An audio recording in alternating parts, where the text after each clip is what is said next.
Hello friends, good morning. Myself Vachika and you're heartily welcome on your YouTube channel Be Positive. और आज जैसा कि आप जानते हैं दिन है शुक्रवार और दिनांक है 27 मई 2022। हम दैनिक जागरण न्यूज़पेपर डिस्कस करेंगे। आपके लिए एक और सूचना है कि हमारा एक और नया यूट्यूब चैनल है बैक टू बेस जिसकी जानकारी जिसका लिंक आपको इसके डिस्क्रिप्शन में दे दिया जाएगा।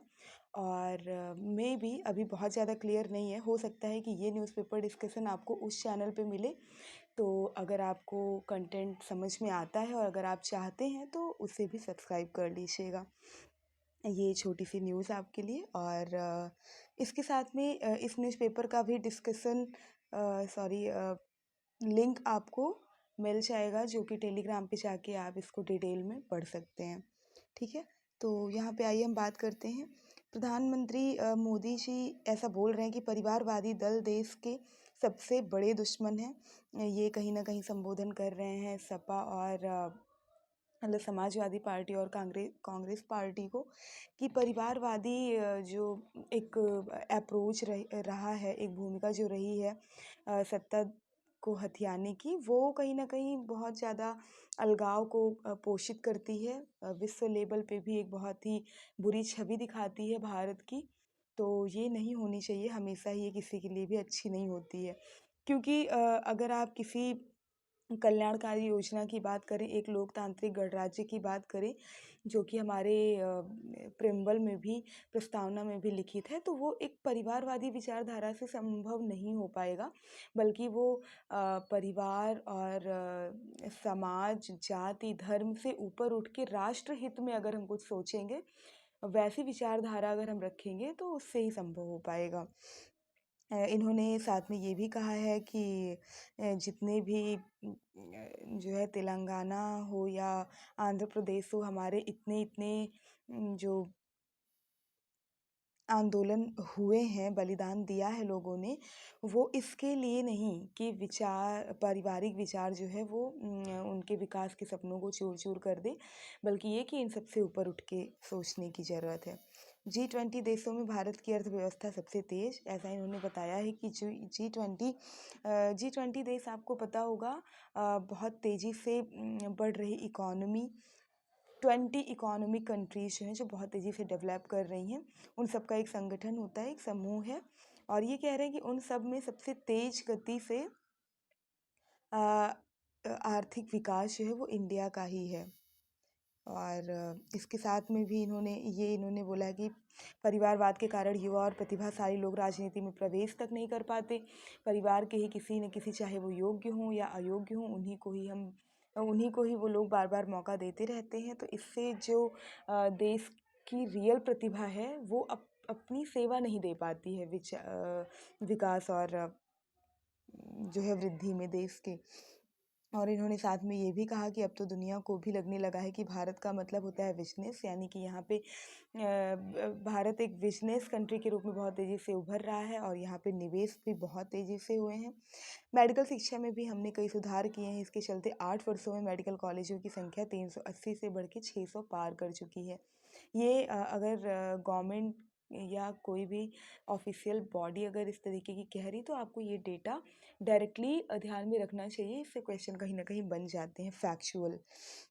इसके साथ में इन्होंने बोला कि स्वच्छ भारत मिशन और आत्मनिर्भर भारत में इसे देखा जा सकता है क्या, सुधार कार्यों के क्षेत्र में लोगों की जितनी भागीदारी रही है।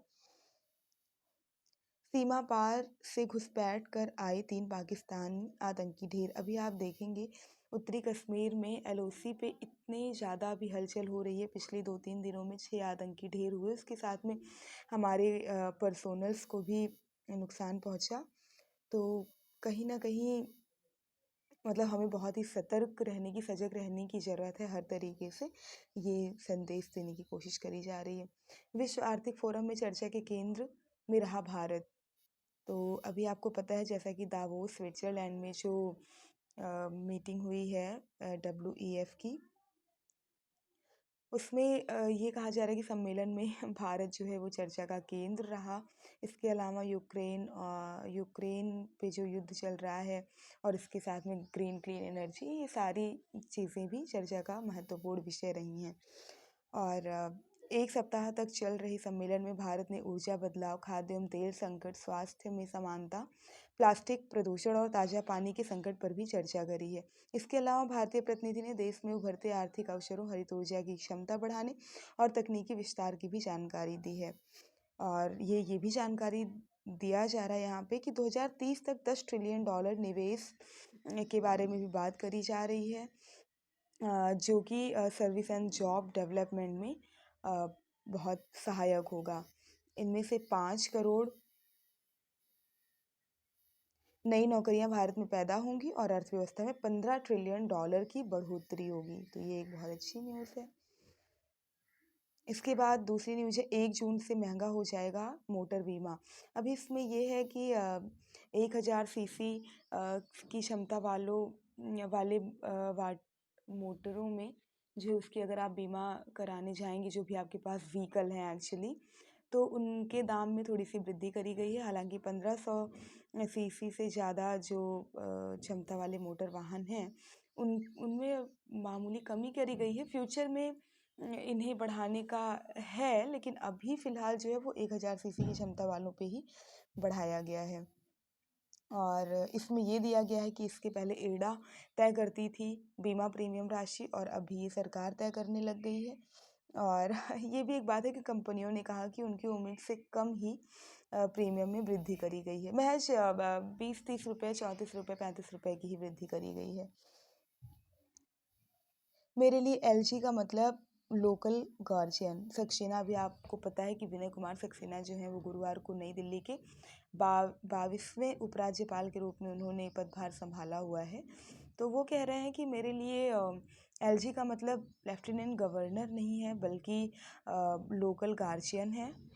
और अभी तक मतलब कि जो उपराज्यपाल थे उनका ओहदा बहुत ही प्रशासनिक था और रबर स्टैम्प की तरीके कहीं ना कहीं उनको रखा जाता था। संविधान की तरफ से भी उन्हें बहुत सारी उन्मुक्तियां नहीं मिली हैं। लेकिन अभी क्या होगा कि महज रबर स्टैम्प बन के हम नहीं रहेंगे, और हम कार्य करने के लिए सड़कों पे भी उतरेंगे और पर्सनली जा जा के चीज़ों को सेवाओं को बहाल करेंगे। तो ये है, बहुत अच्छी बात है। हालांकि ऐसा देखने को मिले तो बंगाल के सरकारी विश्वविद्यालय में राज्यपाल के बजाय मुख्यमंत्री होंगे कुलाधिपति। बंगाल से ये जो तकरार वाली स्थितियां हैं ये हमेशा हर दिन न्यूज़ में रहती ही हैं, इसमें कोई चौंकने वाली बात नहीं है। ये अभी ऐसा हुआ है कि राज्यपाल को ये कह रहे हैं कि अभी जनरली ये होता है कि विश्वविद्यालय के जो कुलाधिपति होते हैं वो राज्यपाल होते हैं। तो ये कह रही हैं ममता बनर्जी, बंगाल की जो सीएम हैं, वो कह रही हैं कि अब ऐसा नहीं होगा, वहाँ के कुलाधिपति सीएम ही होंगे। और अगर राज्यपाल इससे रिलेटेड बिल को मंजूरी नहीं देते हैं तो इससे रिलेटेड अध्यादेश लाया जाएगा। और ऐसी बातें इसलिए हुई क्योंकि सरकारी विश्वविद्यालयों में अभी मतलब राज्यपाल का जिस तरीके से नियंत्रण, बहुत ज़्यादा नहीं कह सकते, लेकिन आपको पता है कि यहाँ पे मनमाने ढंग से इनके काम करने की आदत है। और ये किसी भी केंद्र से रिलेटेड चीज़ों को अपने राज्य में ये बर्दाश्त नहीं कर पाती हैं। ये बात सामने आई बंगाल के 24 विश्वविद्यालयों में बीसी की नियुक्ति को लेकर। राज्यपाल ने आरोप लगाया था कि कुलाधिपति की मंजूरी के बिना और आदेशों की अवहेलना करते हुए ऐसा किया गया। वहीं से ये तकरार की स्थिति एक्चुअली शुरू हुई। वहीं इससे पहले राज्य भवन में राज्यपाल की ओर से बुलाई गई बैठकों में निजी विश्वविद्यालय के कुलाधिपतियों के शामिल नहीं होने को लेकर विवाद हुआ। तो यहाँ पे यही मामला है। इसके बाद हम देखेंगे यही है। यहाँ पे एक न्यूज़ है जो थोड़ी सी हास्यास्पद है। नाराज होकर समारोह से लौटे डॉक्टर हर्षवर्धन, उन्होंने कहा कि प्रॉपर व्यवस्था नहीं करी गई थी एक जो भी सांसद है उनके लिए सीटिंग की, और इसके बारे में वो एलजी से बात भी करेंगे। और हालांकि इसमें बताया जा रहा है कि अधिकारी उन्हें मनाने के लिए पीछे पीछे दौड़ते रहे, लेकिन वो माने नहीं और वहाँ से नाराज होकर उठ के चले गए। ये मैंने आपको बताया था, महज रबर स्टाम्प नहीं होंगे उपराज्यपाल। रबर स्टाम्प का मतलब यहाँ पे ये एक्चुअली बहुत ज़्यादा यूज होने वाला वर्ड है। अगर हम लोकतंत्र और पॉलिटिकल किसी भी टॉपिक की बात करें तो रबर स्टैम्प का मतलब होता है कि आपने देखा भी होगा, आपने अगर पढ़ा होगा, राष्ट्रपति की स्थिति हो या राज्यपाल की स्थिति हो, तो रबर स्टैम्प का मतलब ये होता है कि मतलब अगर हम या पूरा हम कौन, अगर संसद किसी भी चीज़ को, किसी भी बिल को लेके आ रही है, तो बहुत से मामलों में ऐसा होता है कि राष्ट्रपति को अपनी मंजूरी देनी ही होती है। वो बहुत स्वतंत्र होके किसी भी चीज़ पे फैसला नहीं ले सकते हैं। और चाहे वो आपातकाल की बात हो, प्रथम दृष्टया वो आपातकाल लागू कर सकते हैं, लेकिन उसको बहुत दिन तक जारी करने के लिए उनको 2/3 बहुमत की ज़रूरत होती है और सब चीज़ों की। तो ये एक स्थिति बताती है कि राष्ट्रपति और राज्यपाल की स्थिति बस रबर स्टैम्प होती है। रबर स्टैम्प का मतलब है कि बस मुहर लगाने की स्थिति होती है उनकी। करते वो वही हैं जो उनको कहा जाता है संसद की तरफ से, मंत्रियों की तरफ से, सत्ता पक्ष की तरफ से। बहुत उन्मुक्त होके वो फैसला नहीं ले पाते हैं। तो ये कह रहे हैं कि महज रबर स्टैम्प नहीं रहेंगे उपराज्यपाल, कि सीएम की ही कही हुई लिटरली अक्षरशः उनकी बातों को फॉलो करें। वो अपनी भी कुछ मतलब जो है एक्शंस वो लेंगे अगर वो कहीं पे कुछ गलत देखते हैं तो। आज से प्रगति मैदान में शुरू होगा देश का सबसे बड़ा ड्रोन महोत्सव, भारत ड्रोन महोत्सव 2022 शुरू होगा। 10 बजे प्रधानमंत्री मोदी जी इसका उद्घाटन करेंगे और इस दौरान प्रधानमंत्री Modi Kisan drone operator, farming, fertiliser spray, military, security, border monitoring समेत विभिन्न कार्यों में प्रयोग के लिए ड्रोन बनाने और संचालित करने वाली कंपनियों और स्टार्टअप से भी बात करेंगे। उनकी स्थिति को और कैसे बेहतर करी जाए और उनको किस किस जगह पे सहयोग की ज़रूरत है, अनुदान की ज़रूरत है, उन सब से रिलेटेड वो बात करेंगे। महोत्सव के दौरान ड्रोन पायलट सर्टिफिकेट भी दिए जाएंगे, साथ ही प्रोडक्ट लॉन्चिंग भी होगी और पीएम मोदी ड्रोन टैक्सी का प्रोटोटाइप भी प्रदर्शित करेंगे। आईआईटी मद्रास द्वारा इस शुरू की गई कंपनी ई प्लेन के द्वारा इसे तैयार किया गया है और इसे 2025 तक सर्टिफाइड करने की उम्मीद जताई जा रही है। तो अगर आप आसपास में हैं और अगर आप ऑथराइज्ड हैं तो यू मस्ट विजिट दिस, जो भी आयोजन हो रहा है। सीबीएसई के पाठ्यक्रम से हटाई गई शायर फैज़ अहमद फैज़ की शायरी। ये शायर फैज़ अहमद फैज़ की शायरी कोई एक चैप्टर नहीं था, बल्कि ये कार्टून के माध्यम से ये दिखाया गया था। कुछ इस तरीके की चीज़ें थी, तो वो भी अभी हटा दी गई हैं और इसमें दिया गया है कि कहाँ कहाँ से क्या क्या चीज़ें हटाई गई हैं। तो आप यहाँ पे थोड़ा सा पॉज करके पढ़ लीजिएगा अगर आपको जानने में रुचि है तो। इसके बाद यहाँ पे है यातायात पुलिस ने चिन्हित किए जल भराव वाले 211 स्थान। यातायात पुलिस ने दिल्ली में जल भराव वाले 211 स्थानों को चिन्हित कर संबंधित एजेंसियों को पत्र लिखकर सचेत किया है कि मानसून आने से पहले ही आप वहाँ पे जो भी कर सकते हैं, गाज की छटाई कर सकते हैं, पंप वगैरह लगा सकते हैं, तो कर लीजिए, क्योंकि इससे जन सामान्य को बहुत बहुत प्रॉब्लम होती है। और ये इसमें बताया जा रहा है कि इसके पहले जो चिन्हित संख्या थी वो 147 थी और जो मतलब बहुत ज़्यादा टेंस्ड स्थिति जहाँ पे बन जाती है वो इस बार 132 ही चिन्हित करे गए हैं पीडब्ल्यूडी वाले स्थानों पे। तो ये बहुत खुशी की बात है कि 15 स्थान जल भराव वाले वो कम हुए हैं, यानी वहाँ पे समस्याओं को इरेडिकेट कर लिया गया है। ये यहाँ पे ये भी बताया जा रहा है कि इतनी ज़्यादा जल भराव की स्थिति पिछली बार, ये कह रहे हैं कि बहुत ज़्यादा दिल्ली में मतलब अनुमानित मात्रा से ज़्यादा बारिश होने की वजह से ऐसी बहुत बेतरतीब स्थिति हो गई थी। मोदी ने तमिल को शाश्वत भाषा बताया। ये कह रहे हैं कि तमिलनाडु का नाम लेते ही बिल्कुल मधु जैसी फीलिंग आती है, एकदम मिठास सा घुल जाता है और ये बहुत बड़े बड़े संतों जैसे कि तिरुवल सॉरी गाइस तिरुवल्लुवर और सुब्रमण्यम भारती जैसे महान संतों की धरती रही है, बहुत ही पवित्र और कहीं ना कहीं शास्त्र और संस्कृति को संभालने वाली और संवारने वाली, संरक्षण देने वाली धरती रही है तमिलनाडु की।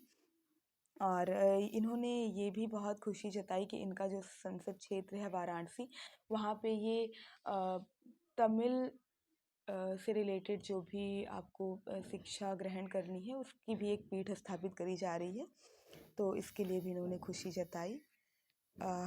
ये सारी चीज़ें हैं। दूसरी न्यूज़ है सेक्स वर्कर के से सम्मानजनक तरीके से पेश आए पुलिस। सुप्रीम कोर्ट ने कहा है कि उनको भी मानवाधिकार की ज़रूरत होती है और उनके भी मानवाधिकार का संरक्षण होना चाहिए। तो आप लोग उनसे बदतमीजी से या अश्लील शब्दों में बात ना करके बल्कि उनसे भी अच्छे से पेश आएँ।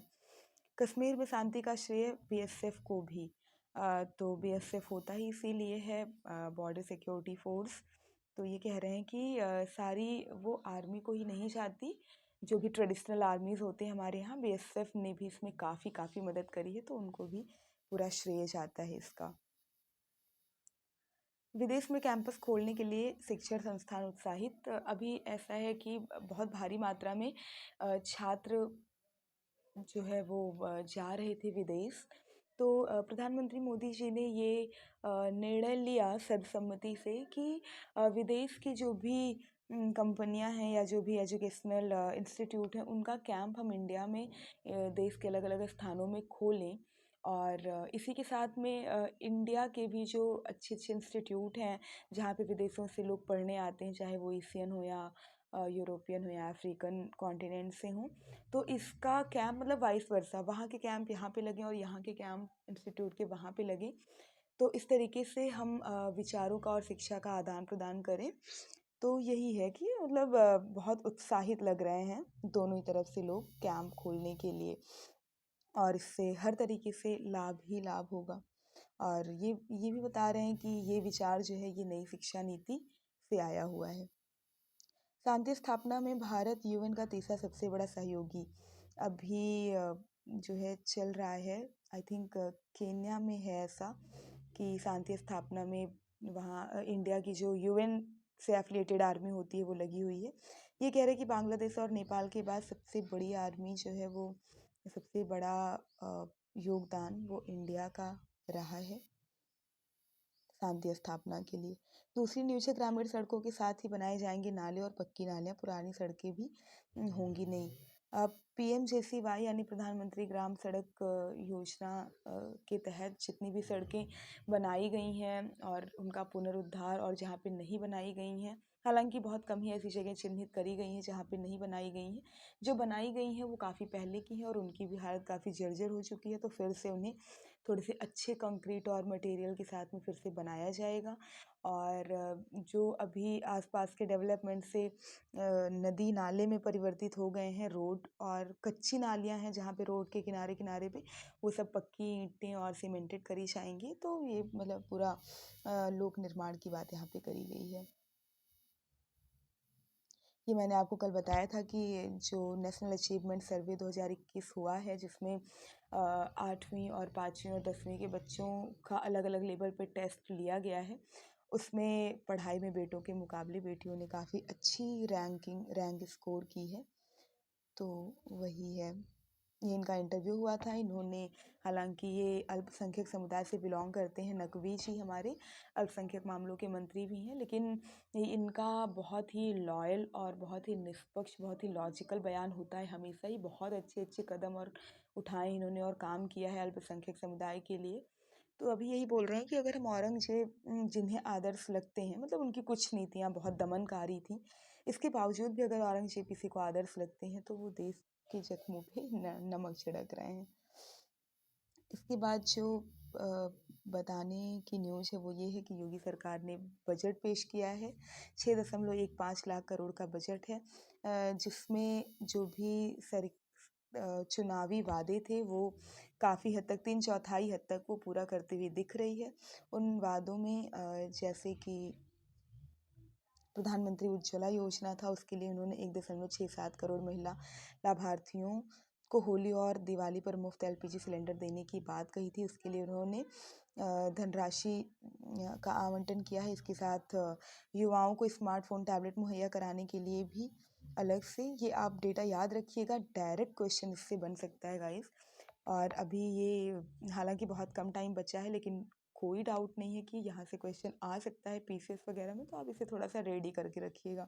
1500 करोड़ रुपए इन्होंने आवंटित किए हैं स्मार्टफोन और टैबलेट जो युवाओं को मुहैया कराने की बात करी थी।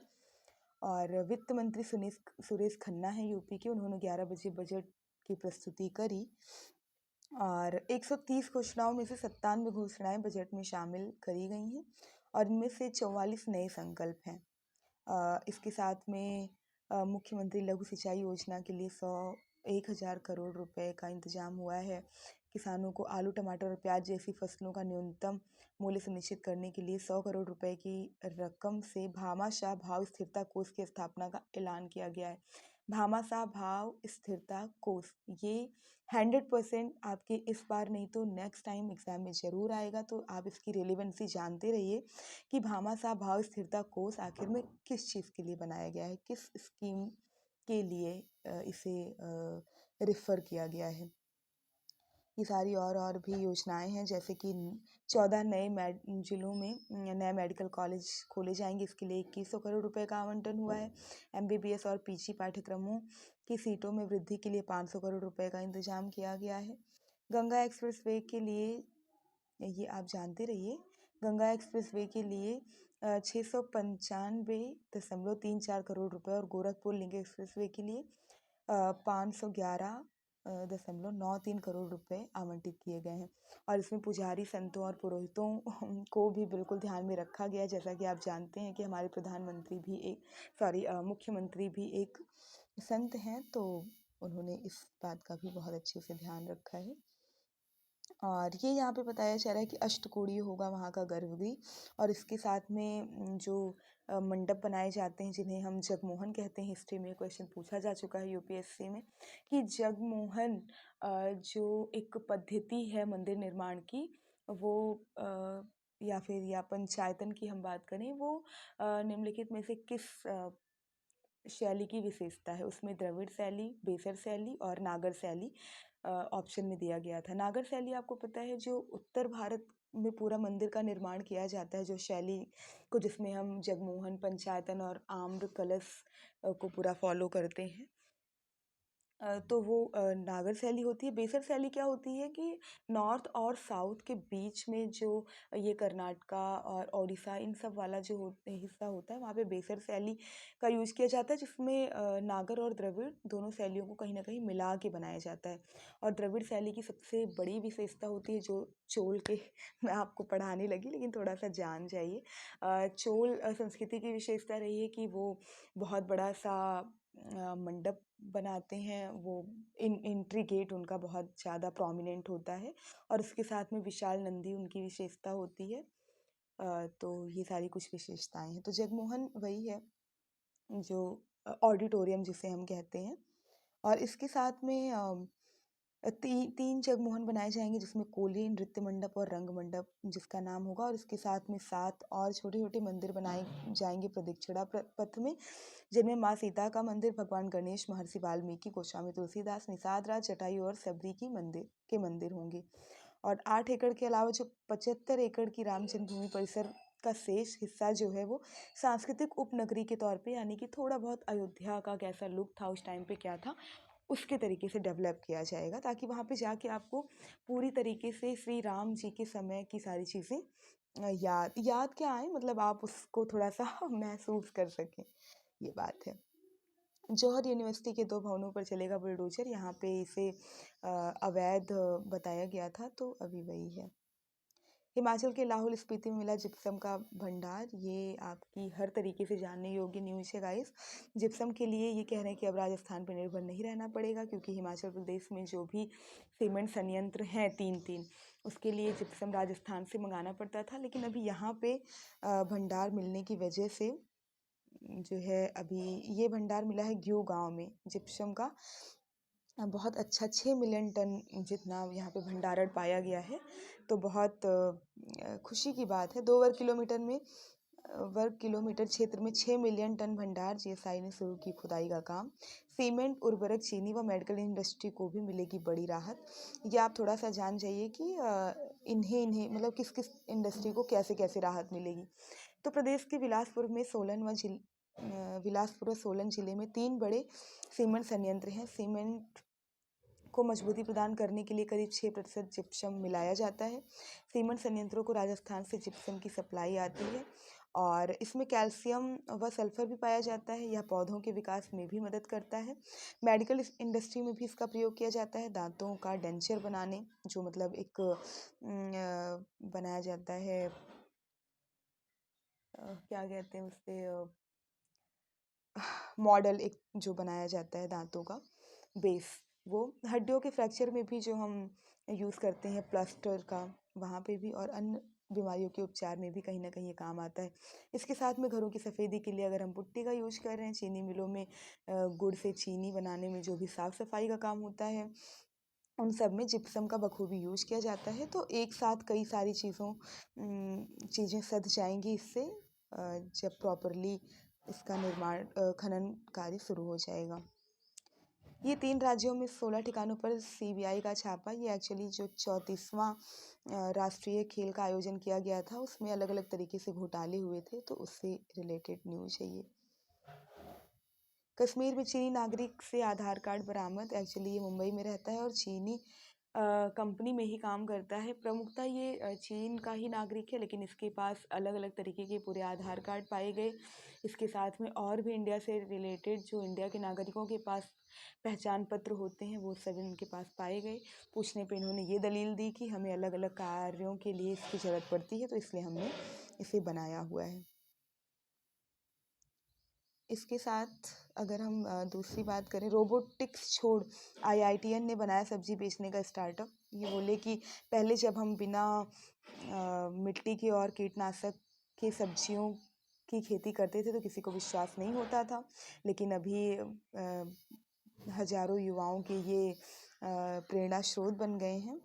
और ये बता रहे हैं कि इसकी विशेषता ये है कि बिना बिजली की खपत के भी ये मतलब बिजली की बहुत कम से कम और पानी की बहुत कम से कम खपत के साथ में ये इस तरीके की सब्जियां और फल उगा रहे हैं। पॉली हाउस में तैयार सब्जियां कई कंपनियों और रिटेल स्टोर को बेची जाती हैं। कुछ उपभोक्ता सीधे कंपनी से भी सब्जी ले लेते हैं।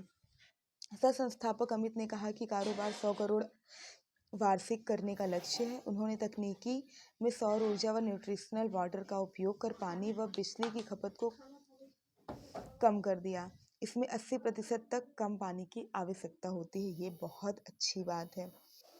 और ये 20 लाख रुपए सालाना पैकेज पे ये काम करते थे, लेकिन इनके दिमाग में बिहाइंड द मैटर कुछ चल रहा था कि हम कैसे कृषि में, खेती में नवाचार लेके आ सकते हैं। आज के इकोनॉमिकल डेवलपमेंट में जिस तरीके से बिजली और पानी के खपत की मार है, उसको भी थोड़ा सा ध्यान में रखते हुए तो अभी इन्होंने बहुत अच्छे से ये कर दिखाया। ये आप देख सकते हैं पिक्चर में भी किस तरीके से फल लगे हुए हैं। परिवारवाद पर प्रहार, ये वही लेख है जो अभी प्रधानमंत्री मोदी जी ने डायरेक्ट इंडिकेट किया है कि परिवारवाद की सोच लोकतांत्रिक गणराज्य के लिए बिल्कुल भी सही नहीं है। कोर्ट की चिंता, वही अभी ये ज्ञानवापी मंदिर के बारे में, गौरी श्रृंगार परिसर के बारे में ये यहाँ पे लिखा गया है कि किस तरीके से वो फैसला दें, क्या करें, और पूरे साक्ष्य भी अभी नहीं मिल रहे हैं और काफ़ी अलग अलग टाइप की दलीलें आ रही हैं, तो इससे रिलेटेड चीज़ें हैं। न्याय से वंचित करने की कोशिश, ये भी एक्चुअली वही है।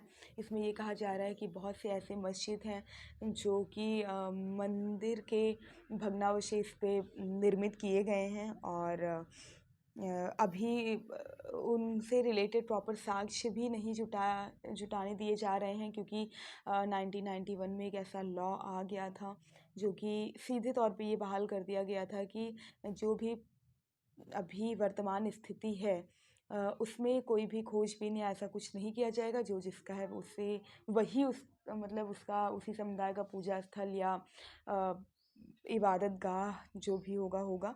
तो ये वही कह रहे हैं कि कहीं ना कहीं न्याय से वंचित करने की कोशिश करी जा रही है। दूसरा लेख है जरूरी है कल्याणकारी योजनाएं।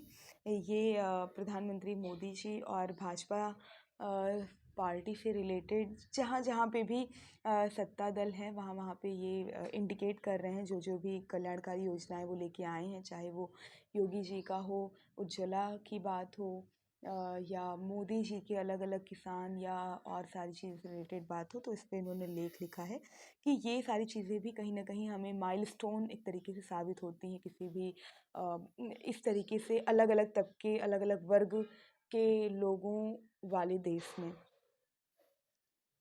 सीमा में रहे सभी संस्थान, ये है एक्चुअली जो लॉ एक्टिविज्म होता है उस पे एक लेख है।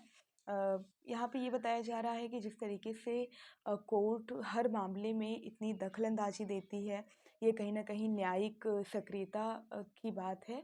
जो याचिका डाल दी जाती है और उस पे फिर उन्हें सुनवाई करना पड़ता है और इससे कहीं न कहीं विधायिका के कामों में पूरी तरीके से दखलंदाजी हो जाती है, उनके कामों में रुकावटें हो जाती हैं। तो इसी के संदर्भ में इन्होंने संदर्भित किया है कि हमारे देश के प्रथम प्रधानमंत्री जवाहरलाल नेहरू जी जो थे, वो बहुत पहले ही उन्होंने ये बता दिया था संवैधानिक व्यवस्था के मद्देनज़र कि सुप्रीम कोर्ट की विधायिका का तीसरा सदन बन जाने की आशंका व्यक्त की थी। तीसरा सदन यानी कि लोकसभा, राज्यसभा है और उनमें नीतियाँ बनाई जाती हैं जो कि ट्राई करा जाता है कि लोक कल्याणकारी हो और उसमें भी अगर कोर्ट इस तरीके से दखलंदाजी इतने ज़्यादा बड़े लेवल पे करेगी तो वो कहीं न कहीं तकरार की स्थिति उत्पन्न हो जाएगी। तो वही वो कह रहे हैं कि कहीं न कहीं ये तीसरा सदन बन के उभर रहा है, जो कि कहीं न कहीं खतरे की बात है।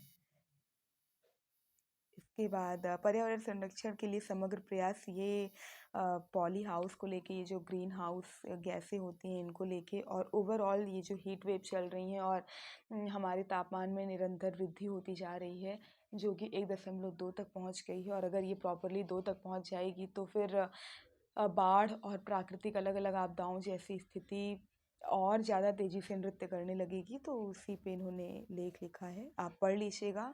मेंस आंसर राइटिंग में आपको बहुत हेल्प करेगा ये।